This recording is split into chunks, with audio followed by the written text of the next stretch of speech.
બધી દુખે છે, ખટકે છે કે તમે કયા માણસની પાછળ લાઈનમાં ઉભા છો એટલું તો વિચાર કરો. આપણું મૂળ ક્યાં છે, આપણું કુળ ક્યાં છે, આપણી સભ્યતા શું છે,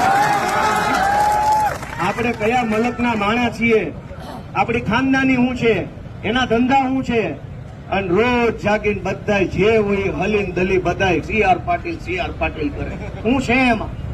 ભાજપનો નેતા છે એનથી વિશે શું આવડત છે? કોઈ વૈજ્ઞાનિક છે, એસ્ટ્રોનોટ છે, અવકાશ શાસ્ત્રી છે, એન્જિનિયર છે? એની કરતા તો તમારા છોકરા વધુ ભણેલા છે. એનું બાવડું સમાજ ચાલે તો એ છોકરા કઈક ખારું બને. દોસ્તો, આ સુરતમાં અમે સંઘર્ષ કરીએ છીએ. બધાને CR પાટીલને સંઘવીને હારા થવું છે, પણ તમારો એક દીકરો અહીંયા મહેનત કરતો હોય, મજૂરી કરતો હોય તો એને કોઈ આમ વાહામાં પીઠમાં થપથપાવવાનો કોઈ ટાઈમ નથી. એ વાતનું દુઃખ છે અમને કે તમારા છોકરા અહીંયા કંઈક મહેનત કરતા હોય, સાચી નીતિથી કરતા હોય, સાચી દાનતથી મહેનત કરતા હોય, હારા હોય તો મત ન આપો તો કાંઈ નહીં, પણ આમાં ક્યારેક ક્યારેક કરતા રહ્યો તો આ છોકરા ખોટામાં રહે એમ છે. બધાને પાટીલના ઓફિસે જઈને લાઈનમાં બેહવું છે 4-4 કલાક.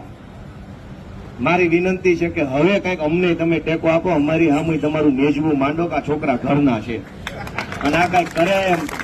હું લાગણી ભરી વિનંતી કરું છું બધાને કે અમને આશીર્વાદ આપો, ટેકો આપો. ઘણું મોટું કામ કરવાની શક્તિ ભગવાને અમને આપી છે. ભગવાને શક્તિ આપીને